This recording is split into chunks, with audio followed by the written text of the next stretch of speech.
Olá você, meu amigo, minha amiga, que acompanha a TV Primeira em São Vicente, na Praia Grande. Eu sou Carlos Domingos e esta é mais uma edição do programa Oficina do Direito. É um prazer entrar nas suas casas para levar informações sobre esta matéria muito complexa, o direito. Porém, nosso objetivo, como vocês sabem, é deixá-la mais acessível, mais inteligível, explicar o direito de uma forma muito clara e cristalina para que você em casa possa usufruí-lo. E fazendo uso desta ferramenta do direito, tenho certeza que sua vida se tornará melhor. Dúvidas, perguntas, sugestões, elogios, podem mandar. Olha, hoje o gordinho mandou bem. Vocês enviem, por favor, para oficinadodireito@terra.com.br. Esse é o nosso e-mail, que tem bombado, temos recebido bastante pergunta. Vou repetir para que vocês em casa possam anotar. oficinadodireito@terra.com.br. Pode mandar e-mail com pergunta, com sugestão de tema, estamos aceitando, apesar da nossa pauta já estar completa até o final de março, estamos aceitando sugestão de temas, elogios sobre o programa, dicas, qualquer tipo de mensagem que você queira enviar para a Oficina do Direito, nossa equipe responderá pronta, cordial e prazerosamente, tá ok? Bom, hoje trataremos no programa de um tema de extrema relevância, de muita importância mesmo. Trataremos do trabalho das pessoas com deficiência, tanto no aspecto do próprio deficiente como das empresas, dos empregadores. E para tratar de um tema tão importante, tão minucioso, tão delicado e tão complexo, trouxemos uma especialista na área, doutora Crislane Vanilza Simões Mota, advogada, pós-graduada pela PUC, com especialização em Direito do Trabalho, pós-graduada pela Unisa, com especialização em Política Internacional, membro da Comissão de Estudos em Direito e Processo do Trabalho da OAB. Doutora Crislane, formada na Universidade Católica de Santos, nossa querida Casa Amarela, nos brindou trabalho em São Paulo, está de volta à Baixada Santista para a residência, mas trabalha em São Paulo, foi trabalhar ainda hoje. Antes de vir à gravação, desceu correndo para atender o pedido da Oficina do Direito e levar informação a você em casa que nos acompanha. Crislane, durante o programa, peço a liberdade para poder chamá-la de Cris. É uma honra tê-la no programa. Seja bem-vinda. Obrigada. Eu também peço a honra. Eu peço, por favor, para ele chamar de Cacá, que foi como ele conhece na Casa Amarela. Fique à vontade, então, fique à obrigada, vontade. Cacá. É um prazer estar aqui na Oficina do Direito. Agradeço muito e estou aqui para tirar as dúvidas de toda a população. Legal. Esse seu tema é, assim, sensacional. A gente gosta muito. O nosso programa ele tem um foco de direito social. Então, trouxemos até o Daniel Monteiro, que é um especialista em inserção, em pessoas com deficiência, que é um deficiente visual, trouxe o Fielmec aqui. Abordamos muito aqui direitos de minoria mesmo, tá? E também direitos relacionados aos hipossuficientes e também muita questão de direito do trabalho. Esse seu tema, eu fiz questão de convidá-la porque você proferiu uma palestra na OAB de Santos, acho que há 2 anos atrás, sobre o tema. Eu fiquei curiosíssimo, adorei o tema, é de muito interesse da população e não pude comparecer. Aí eu falei, bom, vou dar um jeito de trazer a Crislane para explanar isso, até porque aqui em São Vicente estamos precisando de uma conscientização melhor da população em si, e também dos empresários, para que admitam e empregam o pessoal com deficiência. Então, essa sua visita é muito, muito providencial. Fica mais uma vez aqui meu agradecimento pelo seu pronto atendimento ao convite. Vamos tratar, então, das pessoas com deficiência. E para a gente iniciar o tema, explica para o pessoal em casa o que é pessoa com deficiência, qual o conceito? Cacá, pessoa com deficiência é todo mundo que tem uma limitação. Essa limitação ela pode ser sensorial, física, ela pode ser intelectual, ela pode ser mental. E tem que ser uma limitação que seja de longo prazo, ou seja, não é uma limitação que aconteça dela às vezes se machucar, quebra um braço por 5, 10 dias, já está reabilitado e pode voltar a trabalhar. Não, não é isso. A deficiência é aquela que tem uma limitação de longo prazo e que para que ela possa ser inserida na sociedade, ela precisa de algumas demandas de ajuda ou do Estado, do governo ou de outras pessoas, porque sozinha ela não consegue se inserir na sociedade. Então, é esse tipo de pessoa com deficiência. Existem no país, pelo menos, 14,5% da população tem deficiência. Nossa. No mundo, tem 600 milhões de pessoas com deficiência. Nossa, no Brasil quase 15%. Se arredondarmos para 200 milhões de pessoas... dá mais ou menos 30 milhões? Exatamente. Com deficiência. Com deficiência. E A partir de que certo grau dessa limitação que é considerado deficiente? Tem alguma espécie de classificação? Existe isso? Tem. A lei ela é muito clara, ela dá várias espécies de classificação. Certo. Na verdade, é muito interessante, porque às vezes a pessoa tem um problema parcial no olho esquerdo e o olho direito ele visualiza muito bem, ele tem essa acuidade. O que acontece? Ela não é considerada deficiente. Ah, não é? Não é para a lei. Certo. Em compensação, por exemplo, se você a pessoa ela tem um acidente de trabalho e perde o dedo, o menor. Se ela só perder esse dedo menor, ela atualmente não é considerada deficiente. Pode até ser presidente. Pode ser, né? presidente.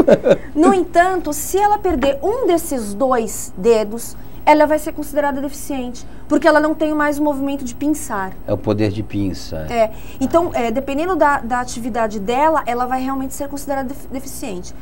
Para cada tipo de deficiência física, mental, intelectual ou sensorial, a lei classifica o que é deficiente ou não. E cada vez mais eles têm limitado o que é um deficiente. Então, às vezes a gente acha que é um deficiente e não é. Às vezes a pessoa acha que tem uma perna mais curta que a outra, eu sou deficiente. Não, não é. Certo. Porque ela não limita ela a nada na inserção social. Certo. Então, isso tudo está na lei. Tem vários graus de vários tipos de deficiência. Essa classificação do que é deficiência tem sido cada vez mais restritiva por parte dos legisladores? Não só por parte dos legisladores, como até por parte da própria Previdência. Certo. Porque aquele que é deficiente, ele tem direito a um deficiente físico, mental, sensorial ou intelectual. Ele tem direito a um benefício que se chama LOAS pelo governo. E às vezes, para ele conseguir esse benefício, ele precisa passar por várias perícias. E essa perícia ela tem sido cada vez mais exigente. Mais rigorosa. Mais rigorosa. E eles realmente estão fazendo exatamente de acordo com a lei. Então, se às vezes tem alguma coisa fora que não está de acordo com a lei, então essa pessoa não vai conseguir o LOAS. Está realmente ficando mais difícil. Eu costumo brincar que para o INSS conceder um LOAS, o cara tem que estar sem os 2 braços, sem as 2 pernas e cego ainda. Tá né? difícil. Porque senão corre o risco Bem de não difícil. concederem. Quais são essas distinções? Eu queria que você repetisse, Cris, por favor, dos tipos de deficiência física. É física, a mental, certo. Né? A sensorial. O que é a sensorial? A sensorial é exatamente a parte, ou ela não consegue visualizar, ela não perde o senso. Certo. Essa, na verdade, é considerada uma deficiência, é o deficiente visual, por Deficiente exemplo. visual ou sensorial? É o sensorial. Ah, não tinha esse conhecimento. O físico, na verdade, é aquele que tem problema físico mesmo, de locomoção. Certo. Esse é o considerado físico. E o sensorial é aquele que às vezes ele não consegue ouvir, então ele perde esse senso do mundo, né? Esse é o sensorial. E o intelectual, que às vezes a pessoa tem um grau de QI muito inferior àquele que a demanda média da população, e que aquilo não traz a ela a segurança necessária para ela se inserir na sociedade. Então ela não consegue, às vezes, firmar um contrato de trabalho, ela não consegue se inserir, ela não sabe o que ela está escrevendo. Não tem discernimento algum? Não, nenhum. Poder cognitivo quase zero. Zero, exatamente. E nisso ela pode ser considerada deficiente e ter uma série de facilidades, não nem de facilidades, de auxílios que a lei permite? Sim, pode ser. Já viu algum caso desse, do cidadão ser considerado deficiente intelectual? Não, na verdade, Na prática é difícil você fazer, porque geralmente você se confunde muito o deficiente intelectual com o deficiente mental. Certo. Né? Por exemplo, o autista. O autista ele é considerado um deficiente mental. Mental, certo. E porque, na verdade, ele é muito inteligente, ele tem a memória fotográfica, o autista. Então, assim, se você der fotografias para um autista, ele vai decorar tudo plenamente. Certo. E isso é uma forma de inteligência. Então, na verdade, ele é, na verdade, um mental. Mas, se você entregar um texto para ele decifrar, para ele interpretar, ele não consegue. E até para expor, né? Porque não consegue. Essa é a grande dificuldade do autista. Eu tive caso de auxílio acidente, buscando indenização. Um era por hérnia discal e o outro por corte no dedo, algo assim. Que o perito apontou que ambos segurados tinham deficiência intelectual. Eu achei estranho, falei, poxa, mas chamou meu cliente de burro no laudo? Talvez até pelo meu desconhecimento de que havia essa classificação que poderia até gerar, quem sabe, um LOAS para o cidadão, né? Sim, pode até porque ser. havia um laudo judicial, em ambos casos, dizendo, olha, você é burrinho, meu. E é bom que seja protegido, né? Porque exato, porque essa o pessoa... mercado de trabalho é tão competitivo, cada exato. vez mais acirrado. A né? inserção para ela no mercado de trabalho é mais difícil, é mais complicada. Essa pessoa, ela precisa de uma ajuda do governo ou, às vezes, da própria sociedade, né? E, às vezes, ela não consegue se inserir por isso. E, às vezes, quando logra êxito, quando consegue a inserção, quando arruma emprego, não se mantém porque tem dificuldade até em entender os comandos do patrão e etc, né? E na verdade, assim, existe até... A gente tinha deixado essa discussão um pouco mais para o final, que eu acho ela bastante interessante, mas já que você falou, eu vou abordar. Certo. Que é o problema justamente do mercado de trabalho. Certo. Algumas pessoas, quando elas conseguem LOAS, elas têm... É tão difícil conseguir o LOAS, que quando elas conseguem o LOAS, elas ficam com receio de serem admitidas numa empresa.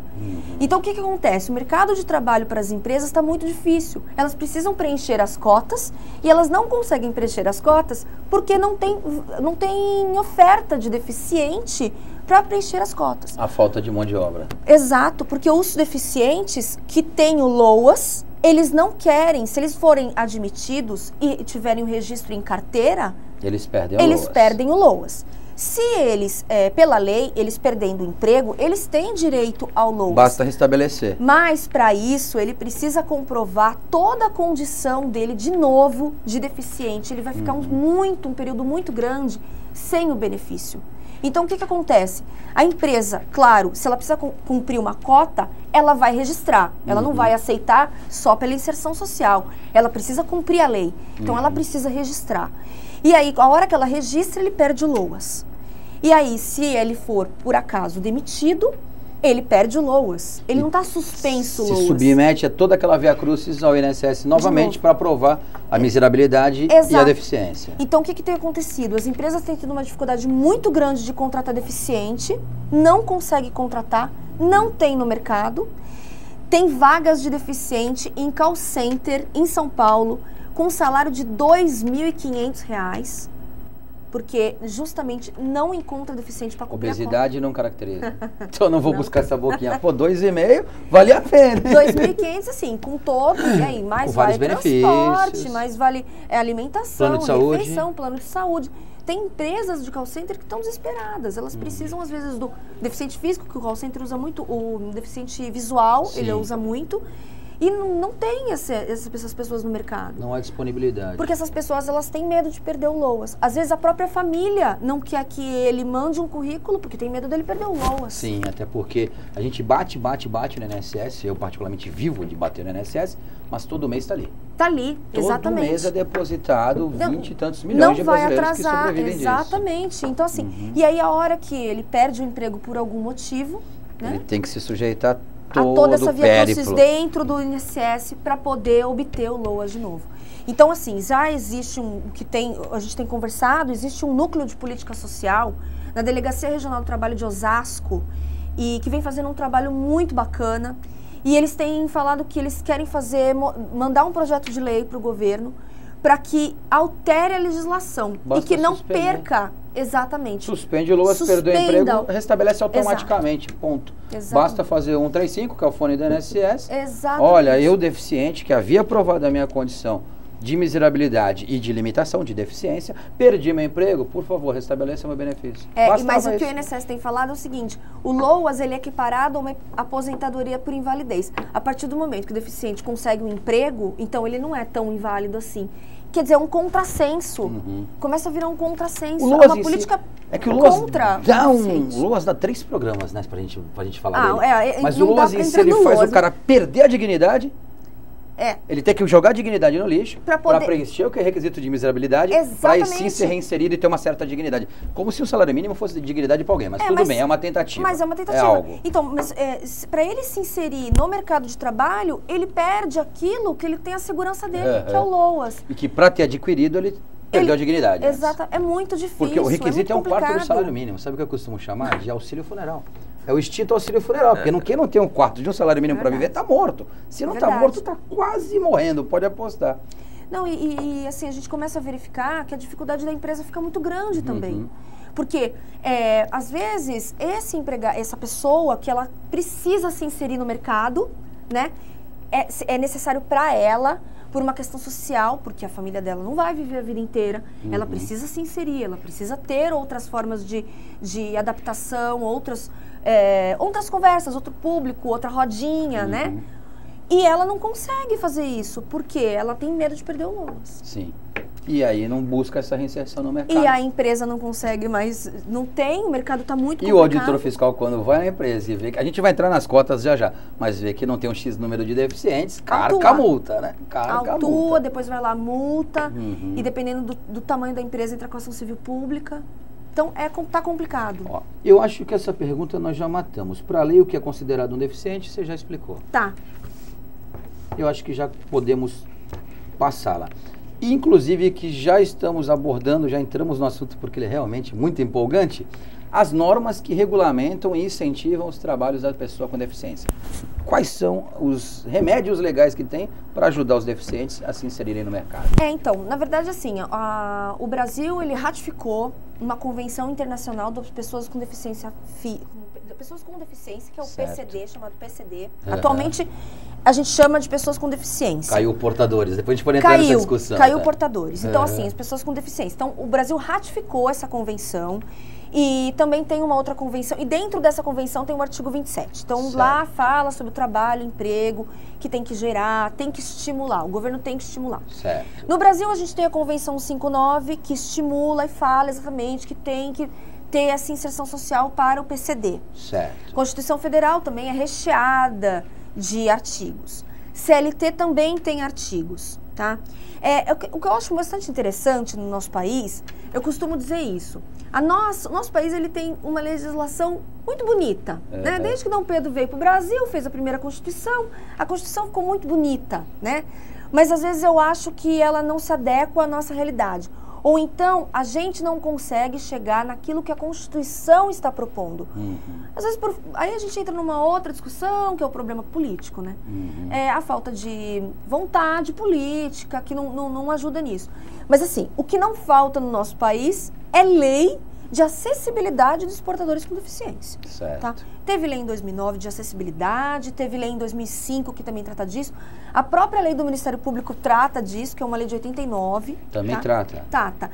Em 89, que foi a lei 7.853, eles lá falavam que sim, a gente precisa fazer uma política de formação profissional dos PCDs e tem que ter a reserva de cota. Isso em 89. Certo. Quando foi em 91, veio a lei previdenciária, a lei 8.213. 8.213 24 de julho de 91. De 91, que estabeleceu as cotas, tá? No artigo 93. Então, lá estabeleceram as cotas. Veio depois da lei de 89, que falou que o Brasil ia ter que fazer essa lei. Certo. E aí veio realmente a lei de cotas, dando essa reserva para as empresas, que é o artigo 93. Como funciona, Crislaine, essa lei de cotas na prática?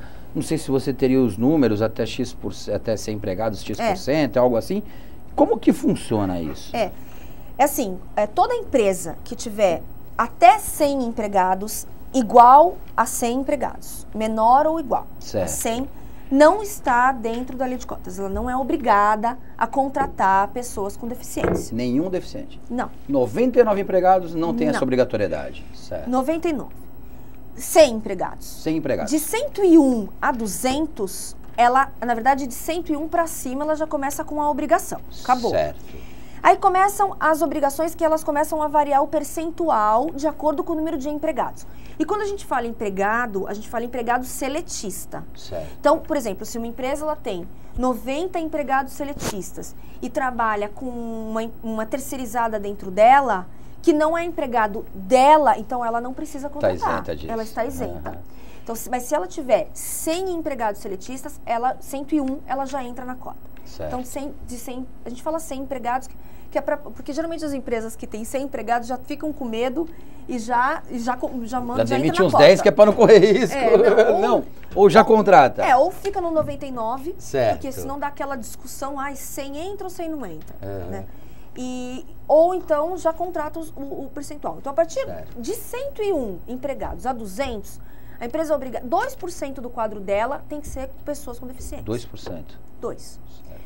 De 201 a 500, 3%. De 501 a 1.000, 4%. De 1.001 para cima, 5%. Então, varia de 2% a 5%. Certo. O percentual. E aí fica, dependendo do número que tem nas empresas, vai ser o percentual utilizado. Então, uma empresa com 1.000 funcionários tem que ter 50 pelo menos. 50 pelo menos. De deficiente ou reabilitados. Com 1.000 funcionários, ele vai ter que ter 40, porque 40. é 4%. 4% é o máximo. Quando é 1.001, vira 5. 1.001 vira 5. E daí Isso. para cima, tudo 5. E daí para cima, tudo 5%. Certo. Uma empresa com 1.002 e outra com 15.000, 5%. 5%. Certo. E também, esse mesmo artigo 93 da Lei da Previdência Social, do Plano de Benefícios, que estipula esse percentual de contratação de deficientes, fala do reabilitado também. Sim. E tem alguma coisa que diga assim, olha, quem é a empresa que é obrigada a ter 1% de cota, tem que ser meio para deficiente e meio para reabilitado ou não? Não tem nada que estipule isso. Não precisa. Inclusive, dentro desse percentual, pode-se não só ser o reabilitado, como a pessoa com deficiência. A pessoa com deficiência pode ter síndrome de Down, ela pode ser com cadeira de rodas, ou pode ser o visual, auditivo, ou reabilitado, não importa, vai estar todo mundo dentro da cota. Certo. Agora, quanto ao reabilitado, tem uma questão muito importante. Se, por exemplo, esse reabilitado, ele foi contratado e ele não era ele nunca teve problema na empresa. Certo. Ele foi contratado, normalmente ele não foi contratado pela cota. E ele teve um acidente dentro da empresa, afastou, e ele agora é um reabilitado, ficou uma pessoa portadora com deficiência, vamos supor. Essa pessoa não vai fazer parte da cota.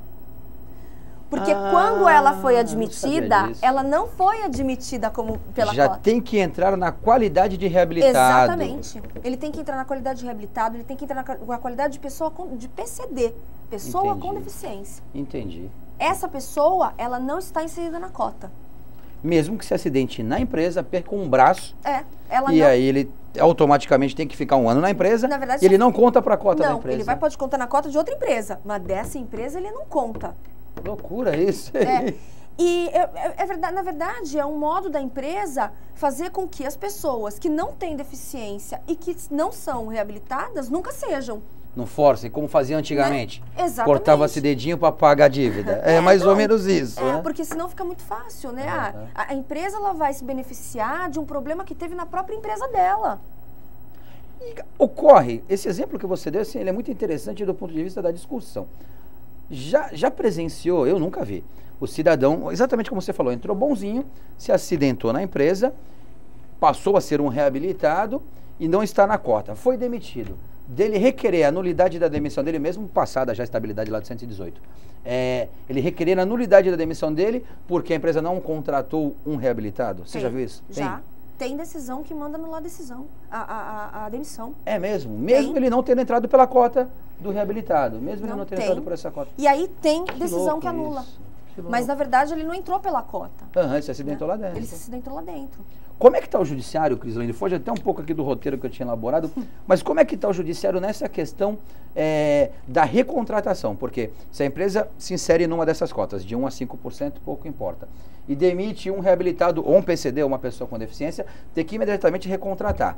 O judiciário tem anulado as demissões se a empresa não prova? Vamos lá, tem sim. O que acontece aqui é o seguinte, o que eu quero deixar claro, pessoa com deficiência reabilitado só tem garantia durante os 12 meses depois da alta, ok?